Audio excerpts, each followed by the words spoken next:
Welcome to Navic TV! Para sa ating trending balita ngayon.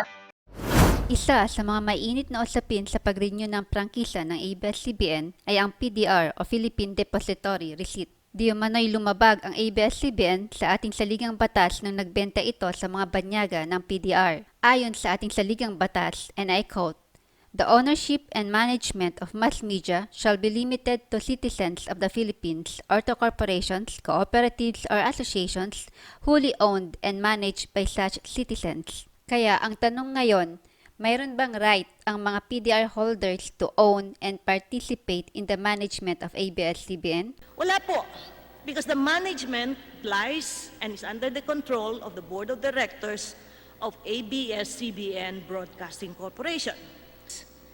They do not have the power to vote and certainly do not have the power to vote directors. Pwede po ba silang ma-appoint in management positions?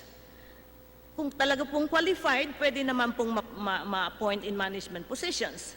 But the fact na meron silang PDR is not their entitlement to be appointed or elected to management positions of the mass media company. If they so happen to be PDR directors, PDR holders, and they're foreign nationals, and they do participate or appointed in management positions, hindi po yan dahil sa PDRs. Because the PDRs do not have any right to be appointed, elected as directors, or appointed to management positions. Kaiba po ang ABS-CBN Holdings Company sa ABS-CBN Broadcasting Corporation. Yung holdings po own shares in ABS-CBN Broadcasting. Hindi lang po ABS-CBN Holdings ang may-ari ng shares ng ABS Broadcasting dahil marami pong ibang shareholders ang ABS-CBN Broadcasting. It is broadcasting that is engaged in mass media. ABS-CBN Holdings is a purely holding company. Ang activity po nito, because it is a holding company, is just to invest in shares. So in this case, the PDRs were issued by ABS-CBN Holdings to investors under the terms of what we call the PDR instrument. This is a contract po between the investors of the PDRs and the issuer, who is ABS-CBN Holdings Corporation. This contractual arrangement has nothing to do with ABS-CBN Broadcasting, because ang parties po ng kontratang ito, which is covered under the PDR instrument, are the investors and ABS-CBN Holdings. Hindi po party sa PDR instrument ang ABS-CBN Broadcasting. Ang only link po, if you can call it a link, is that ang PDR investors po, when they invest in the PDRs, they track the performance of the ABS-CBN Broadcasting kasi doon po nanggagaling ang kita ng ABS-CBN Holdings.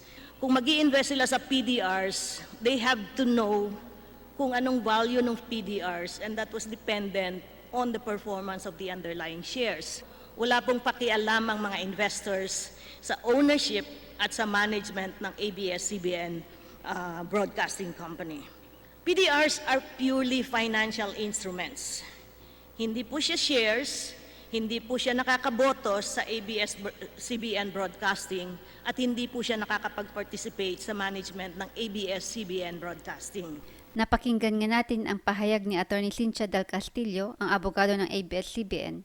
Pinagdiinan niya na walang ownership o pwedeng maging partisipasyon ang mga PDR holders ng ABS-CBN Broadcasting Media. Pero hindi sumang-ayon dito si Mr. Mike Defensor ng Anak Kalusugan Party List. Pakinggan natin ang kanyang counter-presentation. Yung ating pong konstitusyon, which you mentioned, Atty Del Castillo, dalawa pong bagay ang sinasabi niya, ownership and management. Yan pong dalawang bagay na kanyang tinitingnan sa isang korporasyon. Higit sa lahat sa mass media, 100% ang ownership wholly owned by Filipinos. Ibig sabihin nyo, kahit gatiting, hindi pwedeng magkaroon ng ownership ang dayuhan. Ang PDRs po ay pagtatago sa tunay na pagmamay-ari ng dayuhan. Next slide, please. Ano po ba ang depository receipt?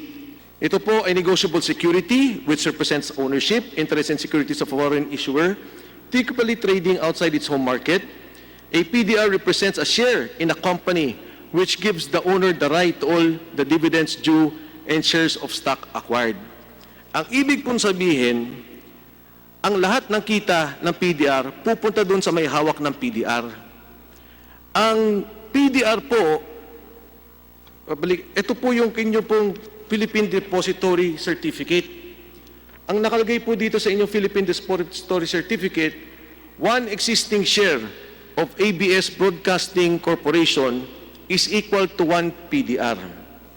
Andito po, nakasabit po sa amin sa inyong komite. Pwede yung bumalik yung slide, parang nauna. So, hindi po pwedeng ibenta o bilhin ang PDR kung hindi gustong ibenta ng may-ari. 1 ABS-CBN broadcasting share is equal to 1 PDR. Yung pong binanggit nyo, tama po kayo. Ang ABS-CBN Corporation ay kaiba sa ABS-CBN Broadcasting Corporation.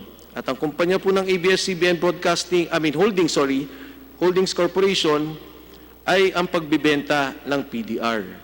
So pag tinignan po ang ABS-CBN na kumpanya, ang may-ari ABS-CBN Holdings Corporation.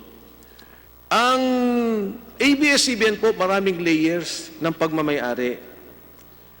Hindi lang po ang ABS-CBN Corporation, katulad po yung kaninang pinakita ko, ang nagmamay-ari ABS-CBN Holdings. Nandiyan po ang PDR sa ABS-CBN Holdings. Ang Lopez Inc. din po, na hindi ho yan listed, meron po yan Lopez Holdings na listed company. So ang layering po, napakadami. Diyan po sa diagram na yan, makikita nyo. So paglilinaw lang po, may Lopez Inc., may ABS-CBN, meron ABS-CBN Holdings, at meron Lopez Holdings. Sa dalawa pong korporasyon ng ABS-CBN Holdings at Lopez Holdings, meron pong mga banyaga na nagmamay-ari ng PDRs. At ang PDRs po na yan, may katumbas na share sa ABS-CBN. Kung titingnan nyo po dyan, 490 million shares, Lopez Inc. Tapos nandyan din po yung PCD Nominee Corporation, 352 million shares. Yan po kailangan nating himayin. Sino po ba dyan ang PDR holders na banyaga? Next slide, please.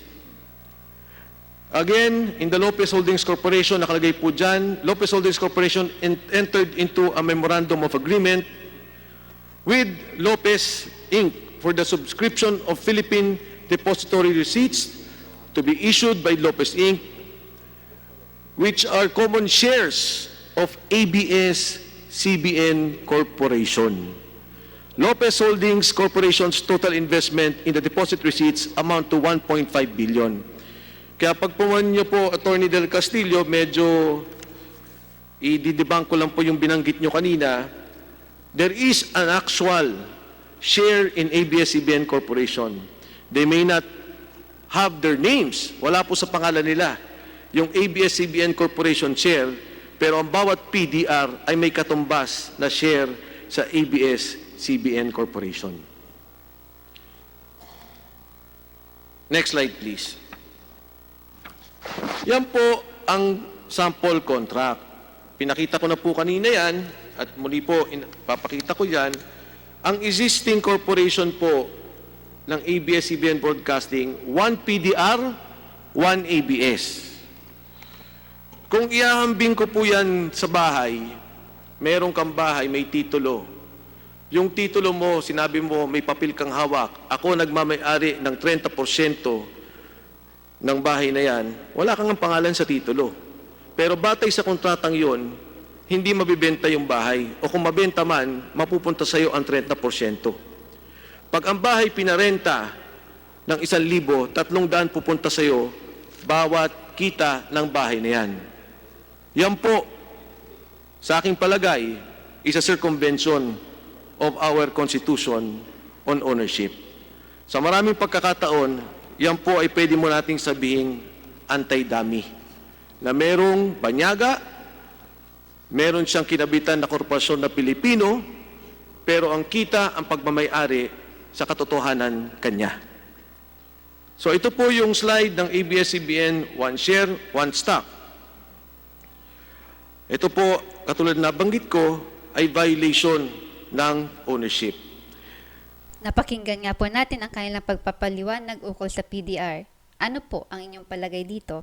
Thank you for watching and please don't forget to subscribe to my channel.